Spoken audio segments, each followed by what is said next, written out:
টিএমসির দেওয়াল লিখন মোছার অভিযোগ, চেষ্টার অভিযোগ, নাবালককে মারধর করা হলো সেজন্য। সায়নী ঘোষের দেওয়াল মোছার চেষ্টার অভিযোগে মারধর। ভাঙড়ের উত্তর কাশীপুরের নিমকুড়িয়ায় মারধরের অভিযোগ উঠল। আমাদের প্রতিনিধি রয়েছে সত্যজিতের সঙ্গে আমরা যোগাযোগ করব একটু পরে, কিন্তু তার আগে আবার একবার জানিয়ে দিই যে টিএমসির দেওয়াল লিখন মোছার চেষ্টার অভিযোগে নাবালককে মারধর করা হলো। টিএমসির দেওয়াল লিখন তা মোছার চেষ্টা করেছেন নাবালক এবং তাকে মারধরের চেষ্টা। সায়নী ঘোষের দেওয়াল মোছার চেষ্টার অভিযোগে মারধর। ভাঙড়ের উত্তর কাশীপুরের ঘটনা।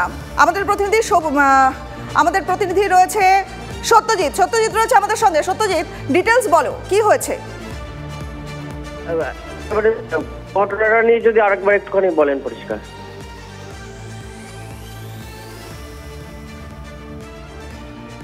সত্যজিৎ, শোনা যাচ্ছে? আমরা আরো একবার জানিয়ে রাখছি, টিএমসির দেওয়াল লিখন মোছার চেষ্টার অভিযোগ হয়েছে, নাবালককে মারধর করা হলো সেজন্য। সায়নী ঘোষের দেওয়াল মোছার চেষ্টার অভিযোগ আর ভাঙড়ের উত্তর কাশীপুরের নিমকুড়িয়ায় এই মারধরের অভিযোগ উঠেছে।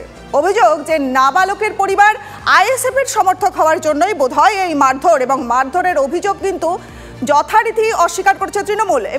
বিস্তারিত জানবো সত্যজিতের কাছ থেকে, ডিটেলস জানবো যে কি অভিযোগ, কেন এই দেওয়াল লিখন নিয়ে মারধরের অভিযোগ উঠলো নাবালকের বিরুদ্ধে।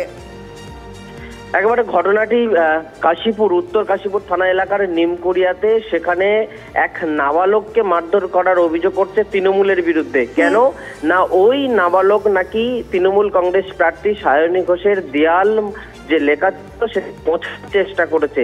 এই অভিযোগে নাবালককে মারধর করার অভিযোগ করছে তৃণমূলের বিরুদ্ধে, এবং নাবালকের পরিবারটা আইএসএফ এর সমর্থক বলেই তাকে মারধর করা হয়েছে বলে এমনই ভাবে পোলেহাট থানাতে কাশীপুর থানাতে লিখিত অভিযোগ দায়ের করেছিল। তারপরে অভিযুক্তকে আটক করেছে।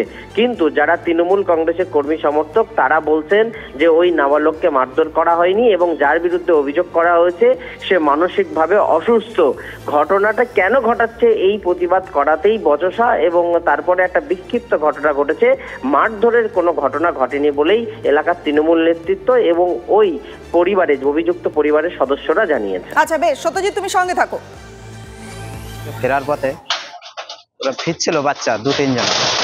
ফেরার পথে এমন সময় ওই ছোট্টু, আমাদের যে পঞ্চায়েত আছে খুকু, ওর ভাই ছোট্টু, ও বললো যে ওদের নাকি দেয়াল মুছে দেছে বলে ওই ইস্যু করে ওকে মারলো, খুব মারলো, জুতো দিয়ে, হাত দিয়ে। ছোট বাচ্চা, ওকে খুব মারলো। ওর 7 বছর বয়স। স্কুলতে বাড়ি ফিরতে দেয়নি। ও যদি অপরাধ করে তাহলে আমরা গার্জেন ছিলাম, আমাদের জানানো উচিত ছিল। এইসব মিথ্যা কথা ঢবের চপ আইএসএফরা বলে চলেছে। একটা বাচ্চা ছেলে কোন কারণে মারতে যাবে? তৃণমূলে খেতে কাজ, একটা বাচ্চা ছেলেকে দেওয়াল দখলের জন্য মারতে যাবে? আইএসএফকে আজকে মাথাটা দেখতে পাওয়া যাচ্ছে ভাঙড়ের মাটিতে। একটা বাচ্চাকে নিয়ে তারা রাজনীতি করছে।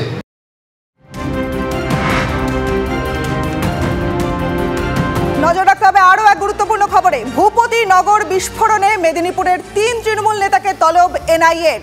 2022 সালের মামলায় মেদিনীপুরের 3 তৃণমূল নেতাকে আজ এনআইএ তলব। এজেন্সির ভয় দেখিয়ে তৃণমূলকে দমানোর চেষ্টা বিজেপির, অভিযোগ তৃণমূল নেতা কুণাল ঘোষের। সিজার মণ্ডল রয়েছে আমাদের সঙ্গে। সিজার, ভূপতিনগর বিস্ফোরণে মেদিনীপুরের 3 তৃণমূল নেতাকে তলব করা হলো, এই তলবের বিষয়ে বিস্তারিত কি জানা যাচ্ছে? দেখো, পূর্ব মেদিনীপুরের ভূপতিনগরে যে বিস্ফোরণের ঘটনা ঘটেছিল সেই ঘটনা তদন্তভার এনআইএ গ্রহণ করবার পর তারা ঘটনাস্থলে একাধিকবার তারা যান, এবং সেই তদন্তে এই 3 স্থানীয় তৃণমূল নেতার নাম উঠে এসছে। সুবীর মাইতি, মানব পাড়ুয়া এবং নবকুমার পান্ডা। এবং যেটা এনআইএ সূত্রে জানা যাচ্ছে যে ওই বিস্ফোরণের পেছনে উচ্চ ক্ষমতা সম্পন্ন বিস্ফোরকের ব্যবহার ছিল। অর্থাৎ ওই বাড়িতে সেই বিস্ফোরক কেন আনা হয়েছিল, সেই বিস্ফোরক থেকে কিভাবে বিস্ফোরণ হলো, এবং এই বিস্ফোরক আনার পেছনে এই 3 জনের ভূমিকা আছে বলে প্রাথমিকভাবে মনে করছেন তারা, এবং সেই কারণেই কালকে তাদেরকে এনআইএ নিউ টাউনের যে দপ্তর সেখানে তলব করা হয়েছে। বেশ, ধন্যবাদ সিজার।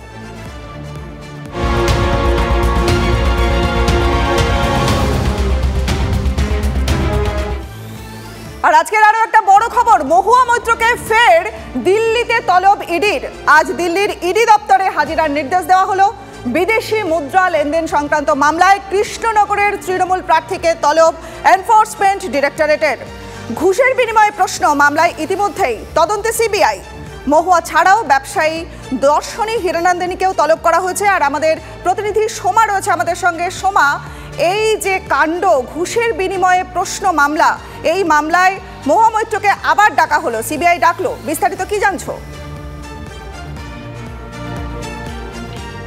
হ্যাঁ দেখো, লোকসভা নির্বাচন সেটা কিন্তু একেবারে দোরগোড়া, এবং এই সময়ে দাঁড়িয়ে তৃণমূল কৃষ্ণনগরের যিনি প্রার্থী মহুয়া মৈত্র, তাকে দিল্লিতে ইডি তলব করেছে। তার বিরুদ্ধে যে মামলাটি রয়েছে সেটা হলো বৈদেশিক মুদ্রা বিনিময় যে আইন রয়েছে সেই আইন লঙ্ঘন মামলা। সেই মামলাতেই কিন্তু আজ দিল্লিতে ইডি দপ্তরে তাকে ডাকা হয়েছে, এবং এর আগেও কিন্তু এই মামলায় তাকে ডাকা হয়েছিল, তিনি কিন্তু এড়িয়ে গিয়েছিলেন। তবে আজকে মহুয়া মৈত্র যায় কিনা সেদিকে সবার নজর থাকবে।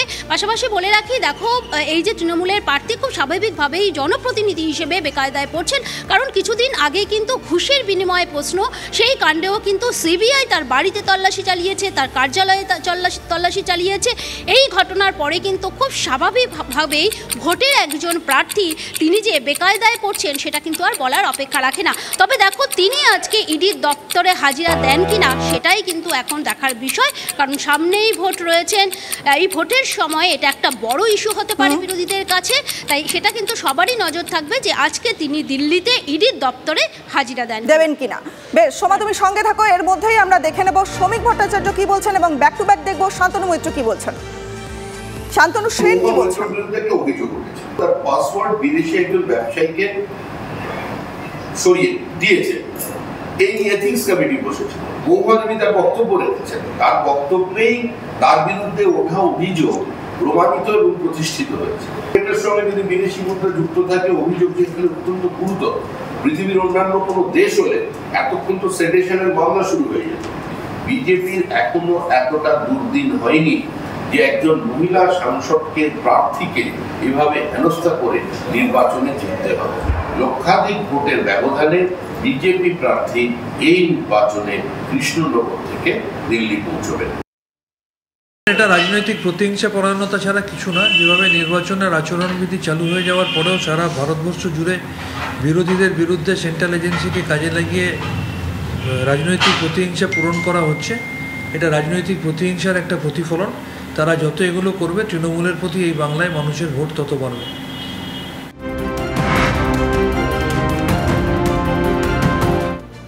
নজর রাখবো আরো এক বড় খবরে। আবগারি মামলায় এবার গোয়ার আপ প্রধান অমিত পালেকারকে তলব ইডির। আজ ইডির পঞ্জিম কার্যালয়ে তলব আপ নেতা অমিতকে। গোয়ার নির্বাচনী প্রচারে অবৈধ টাকা ব্যবহারের অভিযোগ ইডির। অসুস্থ বসিরহাটের বিজেপি প্রার্থী রেখা পাত্র। শারীরিক অসুস্থতার জেরে রেখা ভর্তি কল্যাণী এইমসে।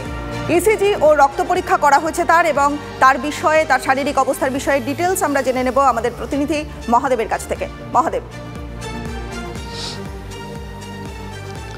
দেখো, বারাসাতের এই বিজেপি প্রার্থী তিনি অসুস্থ হয়ে পড়েন, কারণ এই সময় তাকে প্রচারে বিভিন্ন জায়গায় যেতে হচ্ছে এবং তাপমাত্রা বেড়েছে, তারই কারণে হঠাৎ তিনি অসুস্থ হয়ে পড়েন।